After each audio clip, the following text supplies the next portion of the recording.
السلام عليكم ومرحبا بكم في قناتكم يوميات موفرة جزائرية. وش حوالكم البنات؟ ان شاء الله تكونوا بخير وبصحة جيدة يا رب، ويلقاكم هذا الفيديو فرحانين ومهنيين.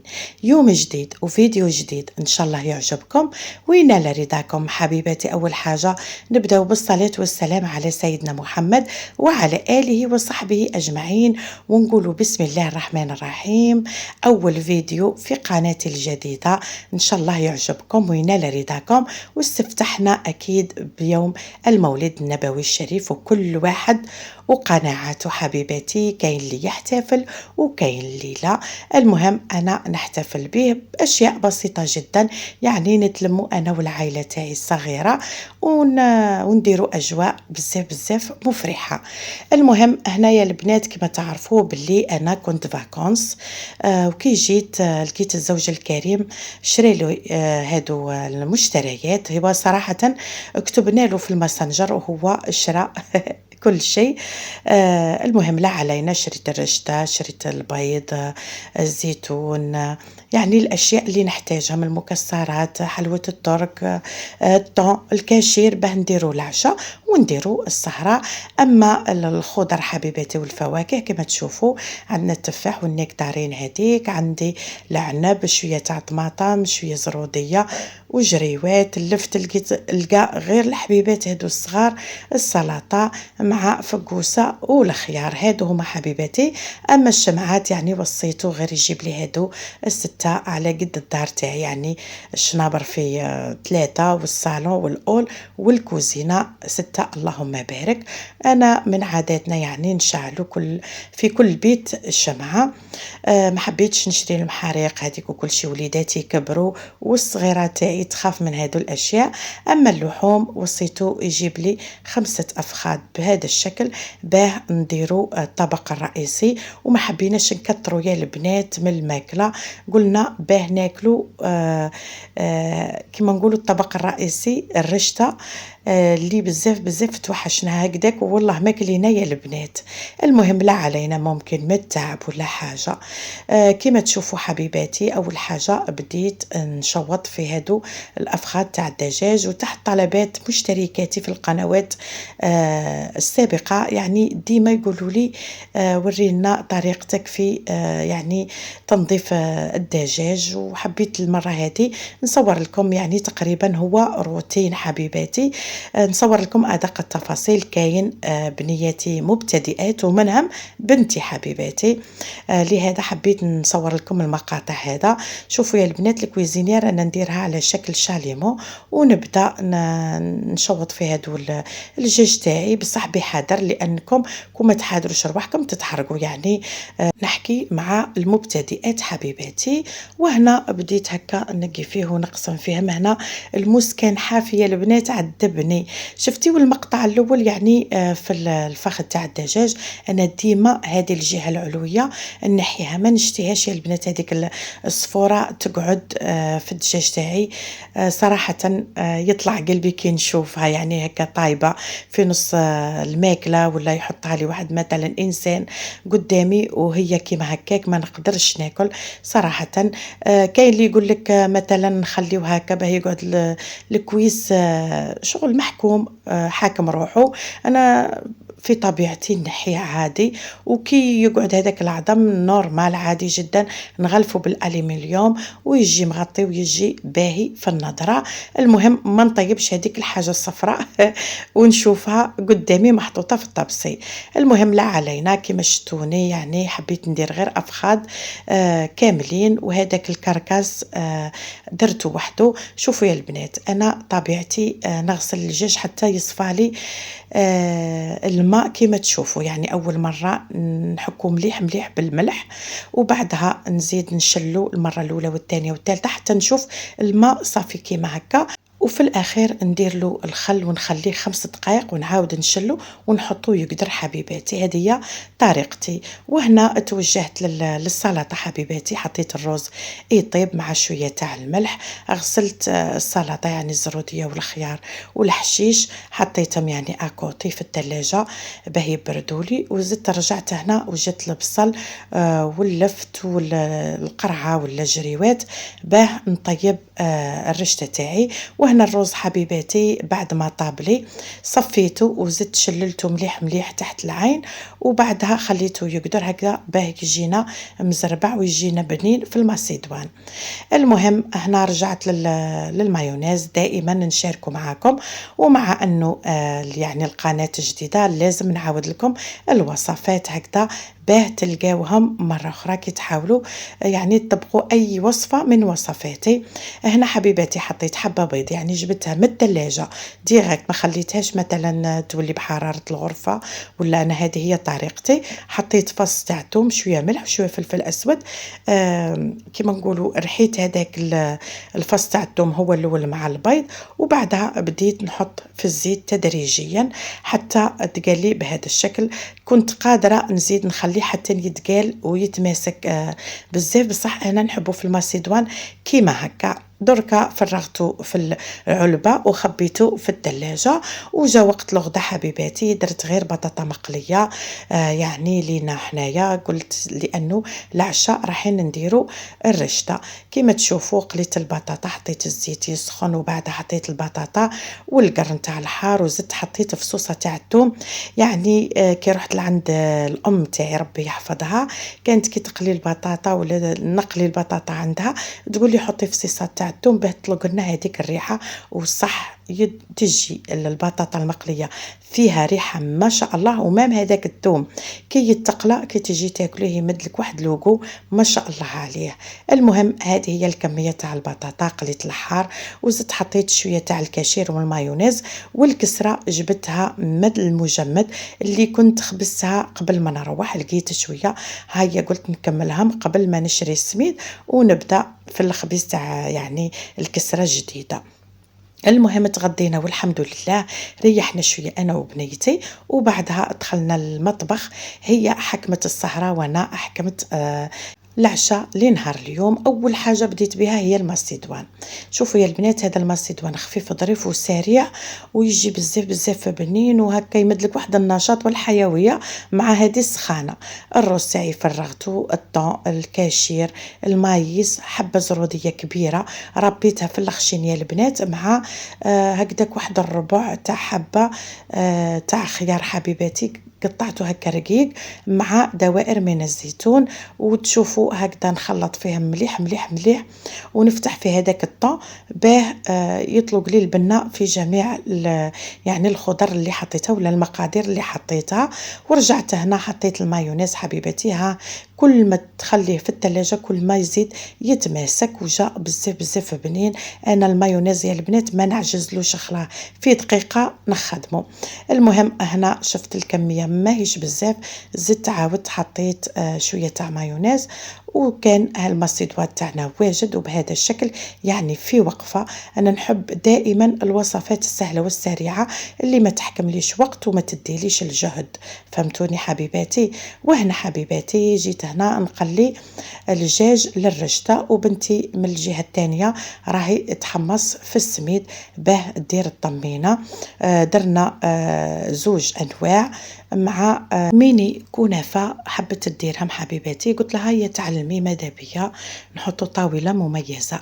المهم قليت الدجاج تاعي في شوية سمن وشوية زيت وبعدها نحيتهم. زدت حطيت شرائح من البصل حبيباتي مع حبيبة صغيرة تاع اللفت وقليتهم مليح. زدت رجعت هذاك الأفخاذ تاع الدجاج وبعدها حطيت العود تاع القرفة قليتهم شوية ومرقتهم بهذا الشكل ونخليهم على النار باه تهز الغلية تاعهم ونرجع للرشتة هنا حطيت القصعة حبيباتي وجبت هذه الرشتة، هي بالسميد حبيباتي، هي المليحة كي تكون بالسميد ماشي بالفارينة، بالسميد تشرب لك لاصوص، يعني كي تحطي لها لاصوص تشربو تجي بنينة، ماشي كيما تاع الفارينة تخلي لاصوص في جهة وهي في جهة.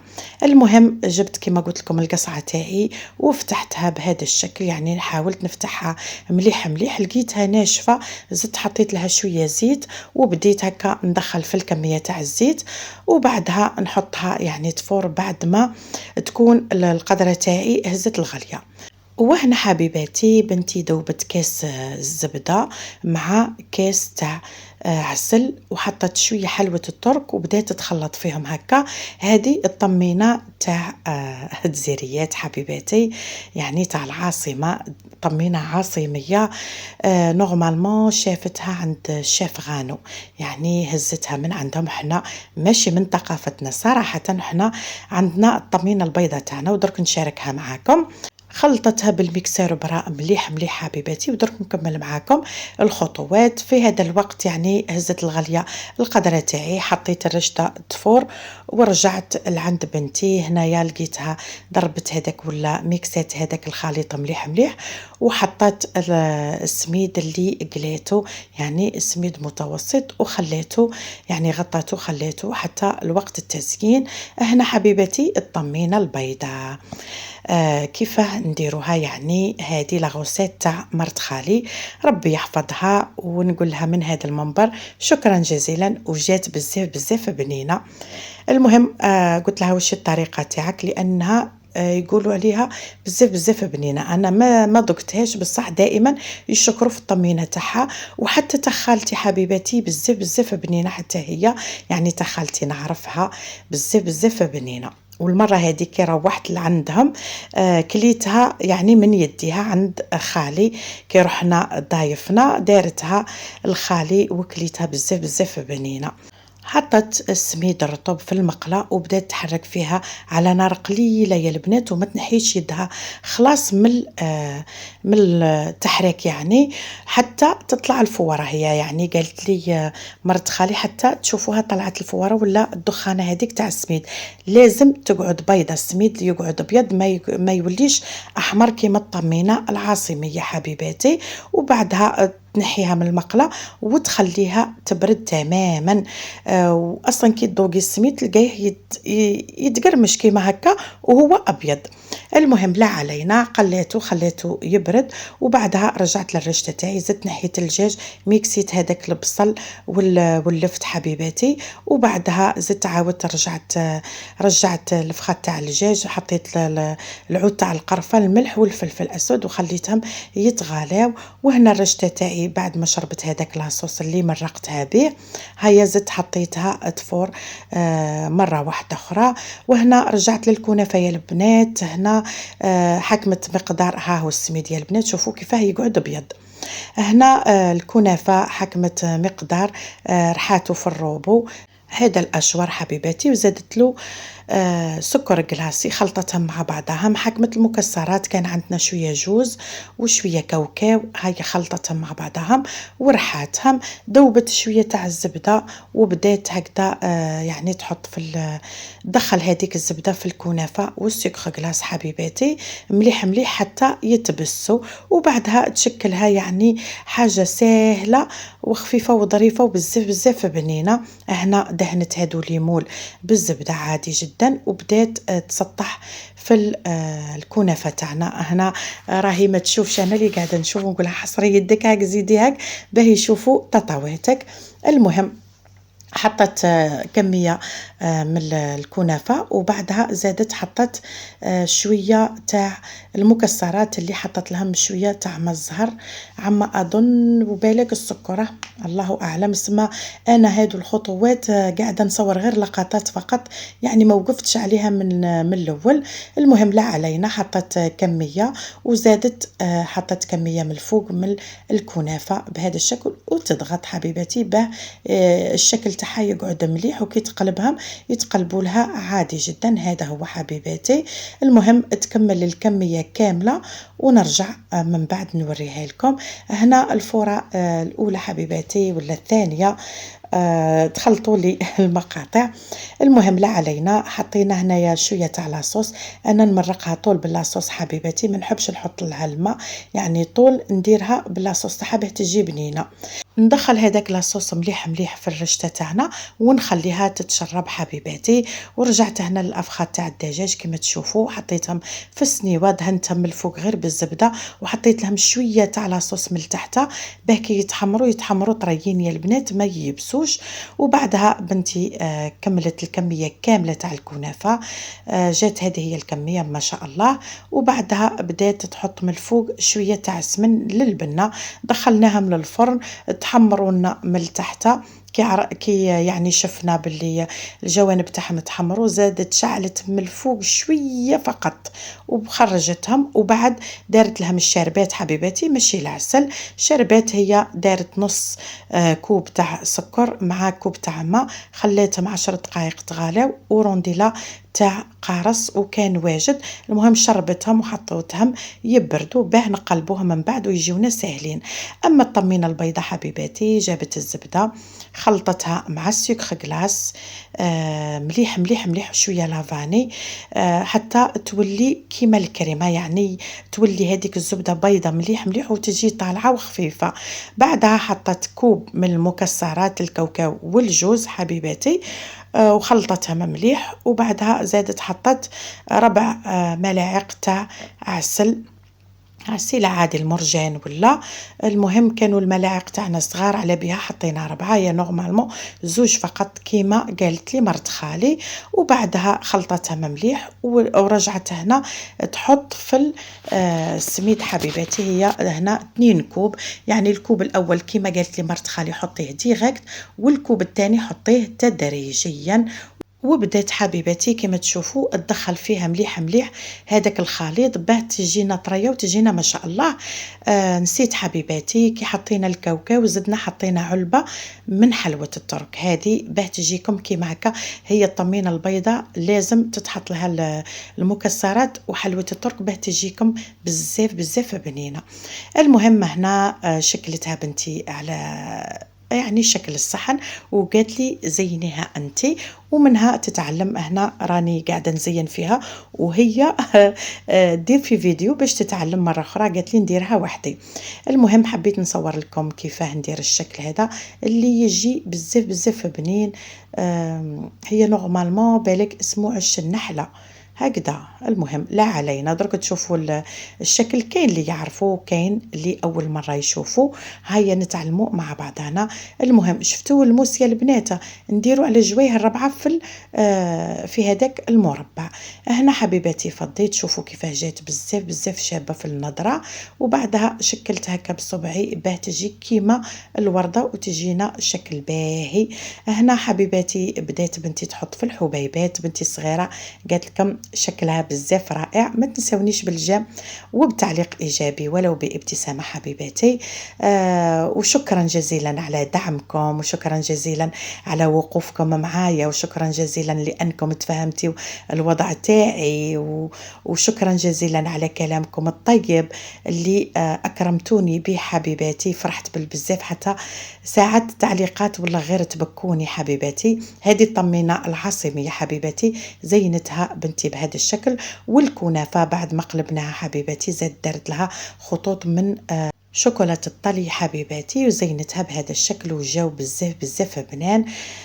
حبيباتي كما قلت لكم حبيت نشكركم بزاف بزاف على دعمكم المعنوي اللي كنت انا خايفه بزاف بزاف ما تتقبلوش اني رايحه نبيع هذوك القنوات ونرجع بقناه واحده شامله لكل شيء. كاين اللي فرحوا لي، كاين اللي قالوا لي مين تروحي نروحوا معاك، كاين اللي قالوا لي هكا خير، يعني قناه واحده تكون شامله. حبيباتي ما عنديش تعليقات السلبيه اصلا، الحمد لله يا رب العالمين. ربي اكرمني باخوات وحبيبات القلب اللي مسانديني في اي حاجه ولا في اي قرار نقروا. شكرا وبارك الله فيكم من هذا المنبر، هكذا تحملوني يعني حاجه ما تكونش ثقيل عليا أكيد، تحملوني حاجة أني نكون معاكم صادقة وصافية كما والفتوني، ونكون معاكم دائما بالفيديوهات المحفزة والفيديوهات اللي تنفعكم حبيباتي. نحاول أني نحط لكم يوميا فيديوهات هكا باه تستفادوا، لأنكم وقفتيوا معايا، هذا واجبي اتجاهكم حبيباتي.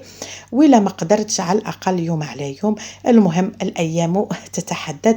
المهم بور لو مومون على بالي باللي نحط لكم يوميا إن شاء الله، سواء الأكلات ولا الوجبات ولا التدابير ولا التقسيمات. المهم راكم معايا وانا معاكم اكيد. جيت هنا للرشته حبيباتي، زينتها تزيين بسيط جدا، لانه الدجاج حطيته في طبسي وحده، كانوا طراف كبار بالبزاف، وقلت تغطي هذه الرشته والتزيين. حطيت القرعه وحطيت اللفت ودرت لها مرشه تاع كما يقول لك القرفه، هي اللي تمد لها ذوق ما شاء الله. وهذا هو صحن السلطه، درته بزاف بسيط. يعني بنتي قالت لي نديروا حاجه بسيطه باه نقدروا ناكلوا. المهم ما حبيناش نكثروا بزاف، لانه كاينه سهره وفيها صوالح بزاف على بها. قلنا نديروا غير حاجه خفيفه وعليه التبدير هكذاك. وفضلتنا الماكله يعني تاني يوم اكيد ما رايحاش نطيب، لانه فضلت لي الماكله بالبزاف. واصلا بدينا في مرحله الرجيم انا وبنتي. تعرفوا يا البنات، سمنت في هذه العطلة. وش نقول لك، في كل بلاصة يعرضوني ويديروا لي مساكن طاولات من الطرف للطرف، واكلات بزاف. يقولوا لي ما كليتيش، نقول لهم هاو انتم درتيو التنويع هذا، كيف نقدر ناكل؟ انا ديروا لي حاجة واحدة ناكل نبرد قلبي. كتر خيرهم وربي عيشهم لي، وفرحت بزاف بهم وفي ميزان حسناتهم حبيباتي. اجمل عطلة قضيتها في حياتي هذا العام، يعني ما شاء الله، الحمد لله يا رب العالمين. تعشينا والحمد لله، لمينا الطابلة، غسلنا هذوك الميعنات، فرزنا الدنيا وجينا حطينا السهرة. كانت جد بسيطة، ولكن تلمينا عليها بالخير والهنا حبيباتي. الكنافة جات بزاف بنينة، طمينا البيضة. كان عندنا شوية تاع بنيون حبيباتي في المجمد، جبته حطيته به بالقريوش ولاتاي، غير أنا والزوج الكريم فقط نشربوه مع المكسرات والديسير. يعني زينتوا بهذا الشكل، ان شاء الله يكون عجبكم ونال رضاكم. هذا هو لا فيديو تاعنا لنهار اليوم، ان شاء الله يكون فاتحة خير علينا. يعني بديتها لكم بالعشاء تاع المولود، وان شاء الله نكون معاكم دائما ونفيدكم بافكاري البسيطة والمتواضعة اللي والفتوني بها حبيباتي. نشكركم بزاف على دعمكم، ونستناكم يعني تبارطاجيو هذه القناة باه تكبر ونفرحوا مع بعضنا اكيد. وهنا يخلص الفيديو تاعنا، ونقول لكم مع السلامه والى اللقاء، الى لقاء قريب ان شاء الله. تهلاو لي في رواحكم وفي الناس اللي عزاز عليكم. ما تنسونيش بالجيم وبتعليق ايجابي ولو بابتسامه تؤجرون عليه حبيباتي. بارطاجيو هذا الفيديو لتعم الفائده على بنيات البلادي وعلى العالم العربي كامل، ويشوفوا الجزائريات كيفاه حادقات وقادات وفحلات. ونقول لكم في امان الله، وتحيا الجزائر.